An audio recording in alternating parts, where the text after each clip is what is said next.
Hi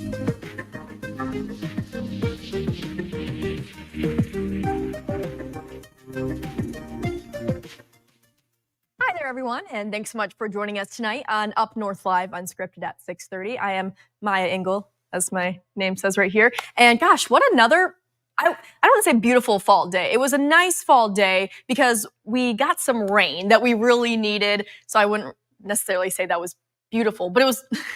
Let's turn things over to Joe. I can go on. What was that?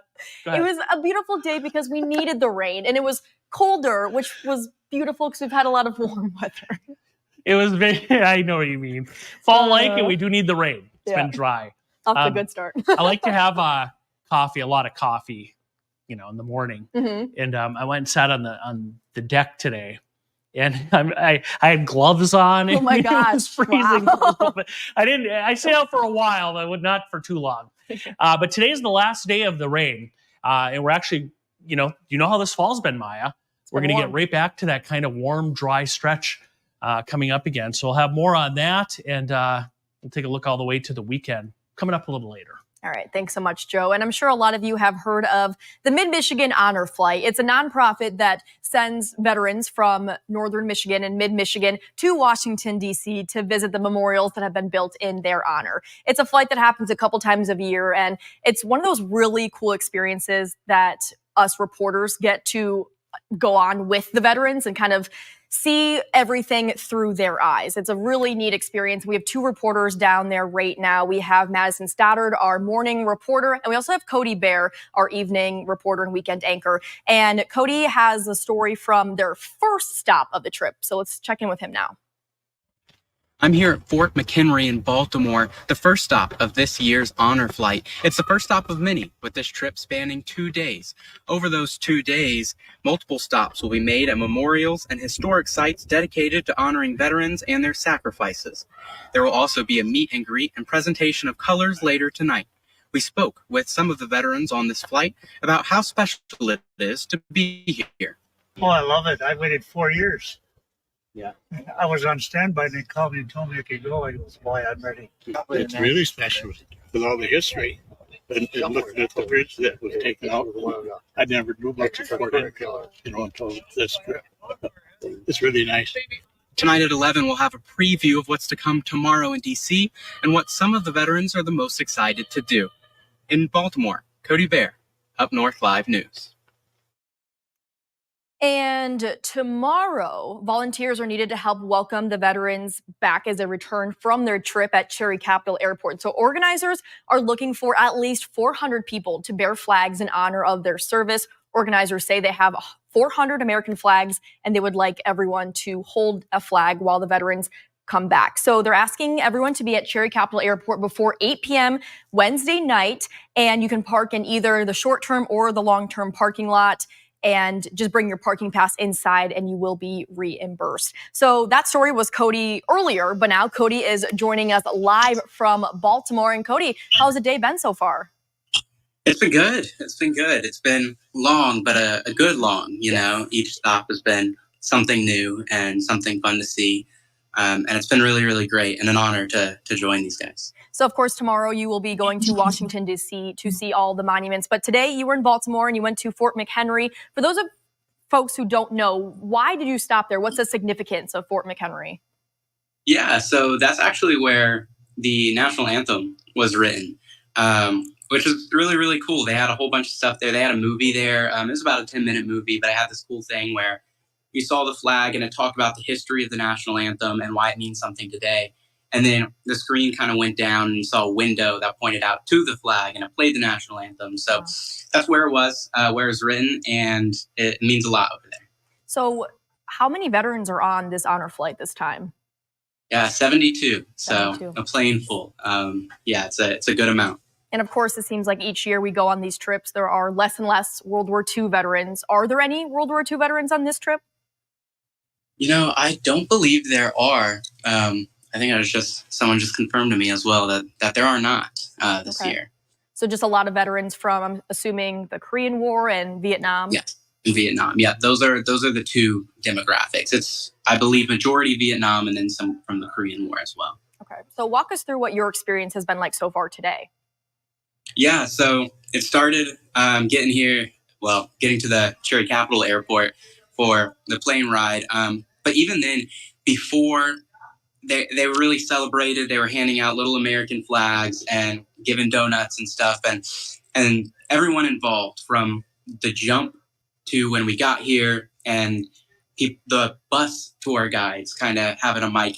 They've done the right things. They've done a lot to talk to these veterans and to honor them, while also, giving them the instruction of, we're going here, we're going there. So we left the airport and then went straight to Fort McHenry as soon as we got here. And then we came back to the hotel, and right now they had the presentation of colors a few minutes ago, and now they're eating dinner.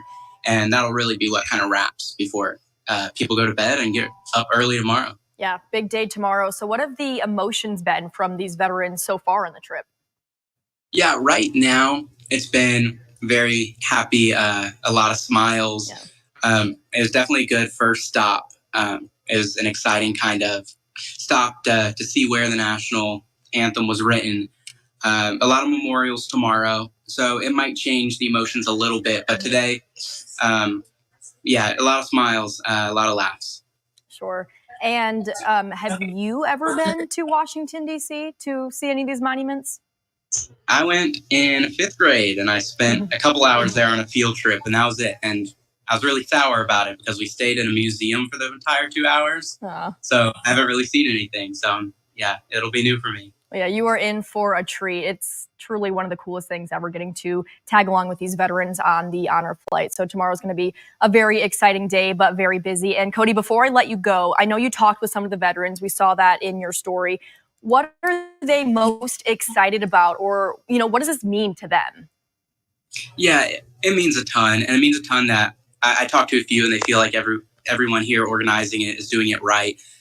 They're honored that people are giving them, this honor and really recognizing them. A lot of the people I talked to, a lot of the veterans were Vietnam veterans. And they talked about how after Vietnam, a lot of people weren't super kind to them when they came back to America.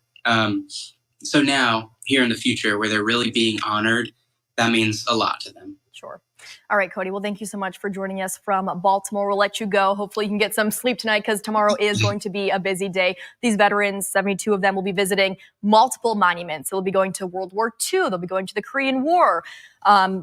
Quite a few more. So our question of the day today is, what monument dedicated to veterans in Washington, D.C. would you like to visit? You can scan the QR code on your screen right now. That'll take you to the website where you can vote. Our options, I mentioned a few: World War II Memorial, the Vietnam Veterans Memorial, Arlington National Cemetery, Korean War Veterans Memorial, or Vietnam Women's Memorial. And then we also have an option for other. So be sure to scan that QR code on your screen right now to vote. I know I went on the honor flight a couple years ago, and for me, I think there were 4 World War II veterans on our flight, and some of them were from Michigan, but some of them were from other states. So going to the World War II monument or memorial and seeing the different pillars for different states and seeing just the veterans' emotions, seeing their state, that was probably the coolest thing for me. So yeah, be sure to vote in our question of the day. We'll check back in with those results a little later, but let's bring things closer to home and turn things over to local news. So tonight is the opening night for Traverse City's only homeless shelter in the area, Safe Harbor. It's an emergency overnight shelter.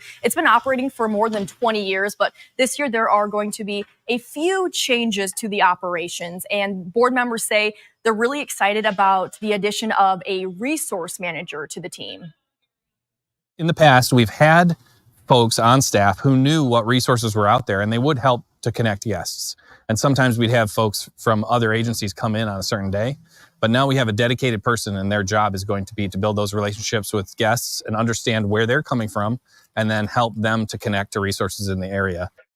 And there are also plans at Safe Harbors that are in the works to be open all year. And I think this year they are working on reorientation of the outside guest entry, just to make it a little easier for all the guests to come in and get signed in and whatnot. And they're also extending the daily morning closing by an hour. So normally the doors would close at 8 a.m. Everyone would have to be out by 8. They are extending it to 9 a.m. this year. And of course, we are still continuing to see the impact that many southern states are experiencing from Hurricanes Helene and Milton. Recovery efforts are underway, but just this morning, staff from the Little Traverse Bay Humane Society, they returned from Tennessee with 31 dogs and cats. And our Daniel Zivian has that full story from Harbor Springs. We were able to send a team member who's certified in swiftwater response to do some animal search and rescue in North Carolina with the ASPCA. And then we also had a team of 3 work in partnership with the Bissell Pet Foundation's Animal Incident Management Team. And that was a deployment to Tennessee as well. Over the last week, we prepared 120 dogs and cats for 2 flights to go out of Tennessee to different shelters on the East Coast, as well as Michigan and Wisconsin. And this morning, we welcomed 31 via a ground transport here to northern Michigan. Ramsey says all of these animals were already in shelters and are being transferred to make room for displaced pets, with the hope they could soon be reunited with their owners. I think it can always be a risk that when people are evacuating, if there's not an opportunity for them to take their pet with them, people will choose staying with their pet over seeking safety. And so our hope is that being involved in some of these programs, we can alleviate that concern and reassure people that we can get these adoptables out so that you and your pets do have somewhere safe to go. Again, that was Daniel Zivian reporting, and Ramsey says they have 13 dogs and 18 cats and kittens, and most of them should be ready to be adopted by tomorrow. So if you are interested in bringing one of these pets home to be your forever pet, you can head to our website, UpNorthLive.com, and we have much more information on that story there. We are going to take a quick commercial break, but when we come back, we'll check back in with Joe Charlevoix. Of course, we've been talking about the cooler fall-like weather we've been seeing the past couple days, but Joe's also been talking about how that is going to change, and this weekend, it's going to feel kind of like summer. So he'll have much more on that in just a few minutes. Stay with us. I'm Jada Johnson from Big Boys TV, and the Fish and Game Report is sponsored by Johnson's Propane.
Welcome back, everyone. Well, today we're seeing temperatures in the 40s and 50s. I'm sorry. Every time I look at Joe, he just starts laughing. And it's so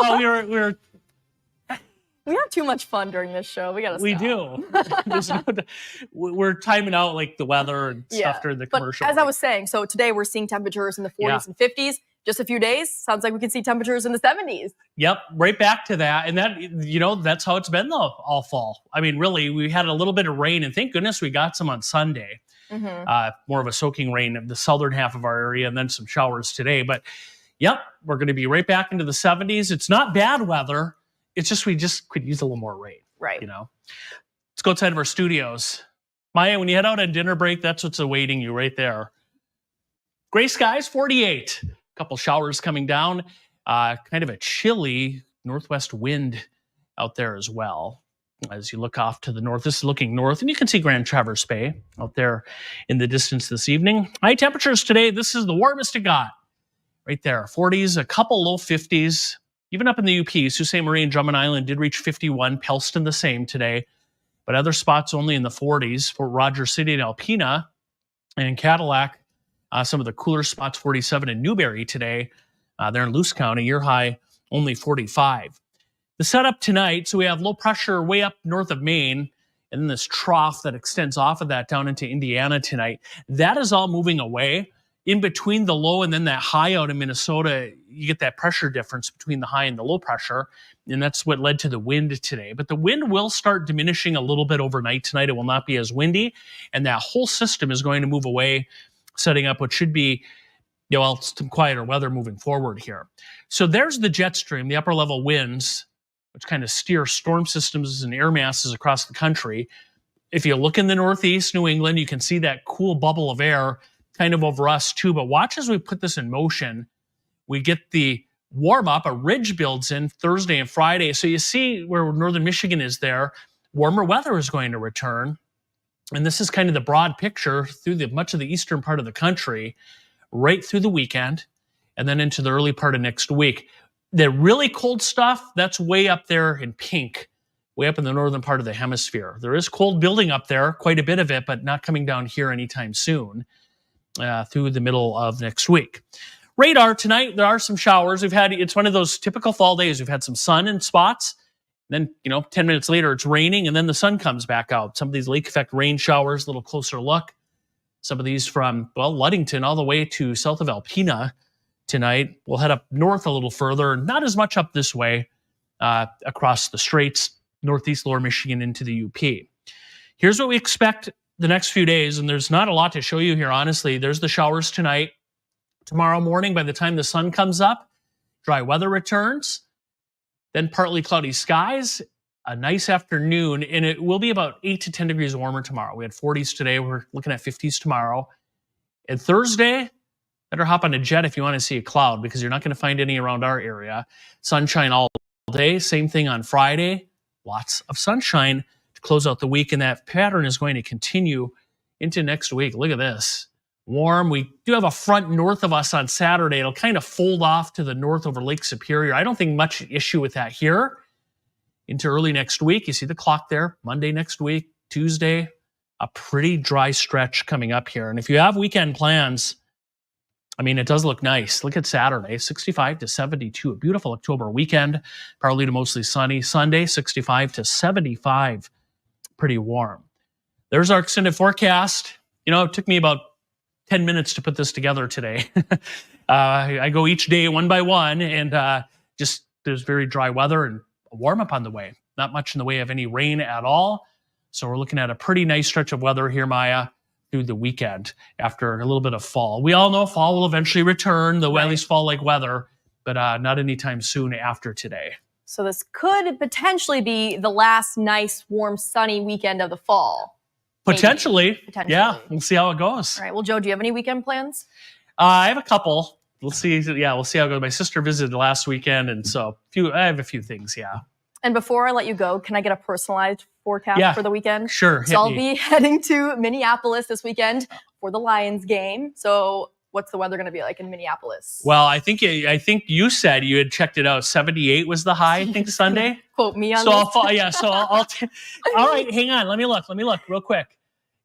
I don't trust my phone app. I need it right from Joe. Yeah, you're going to be fine. They're in the same pattern we'll be in. Okay. You'll be fine. So similar weather that we're seeing up here. It's going to be sunny. It'll be warm, dry. So yeah, if you're heading to the Twin Cities, looks pretty good. It was weird. I was telling you earlier that I had this outfit planned out like a month ago where I was going to wear this, puffer vest and a sweatshirt. Yeah. And then I saw that the highs on my phone is going to be like 78. I'm like, and even at Minneapolis, you don't think 78 in mid-October. Yes. That's pretty warm. Yeah, it's going to be t-shirt weather. That's all right. sure. Well, enjoy that game. Yeah. Thank you so much, Joe. Okay, we're going to take a quick commercial break now. But when we come back, we will check in with sports director Harrison Beebe. He'll have the very latest on high school soccer districts, plus a look ahead to Michigan's big matchup against Illinois this weekend. So stay with us. We'll be right back.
Well, the high school boys soccer postseason is well underway. So to get us caught up on all of the soccer action and also a look ahead to the big game against Illinois, let's bring in sports director Harrison Beebe.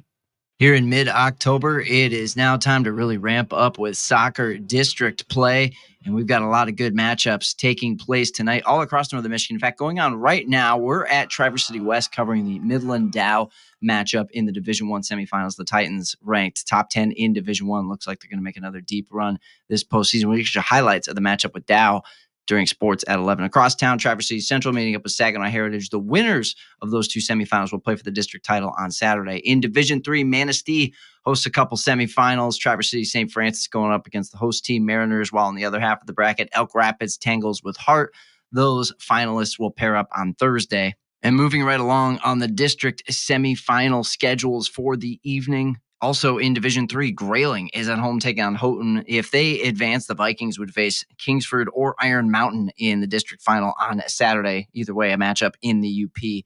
And in Division 4, Roscommon is hosting McBain NMC, whereas the winner of that will advance to face Tawas and Midland Cavalry Baptist in the district final on Thursday. And in Leelanau County, a lot of area teams facing off in district semifinals tonight. Leland is hosting Suttons Bay. The Comets ranked number 2 in Division 4, so expect to see a lot from them this postseason. They will advance to face the winner of the Glen Lake Pentwater matchup.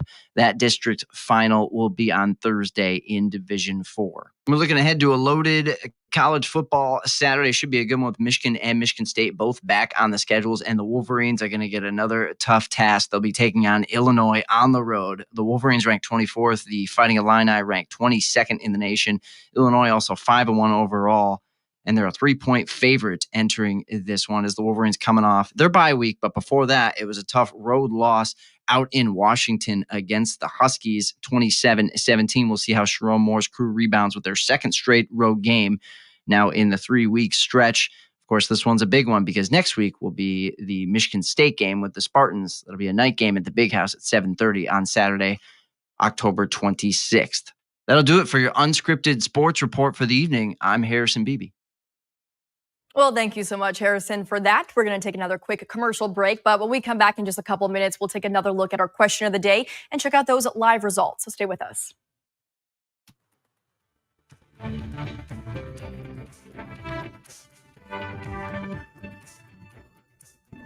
Salon services are furnished by Epiphany Advanced Academy in East Acme.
Another Mid-Michigan Honor Flight is underway right now with a group of 72 veterans from mid and northern Michigan flying to Washington, D.C. They'll be there tomorrow to check out all of the monuments that were built in their honor. So our question of the day today is, what monument dedicated to veterans in Washington, D.C. would you like to visit?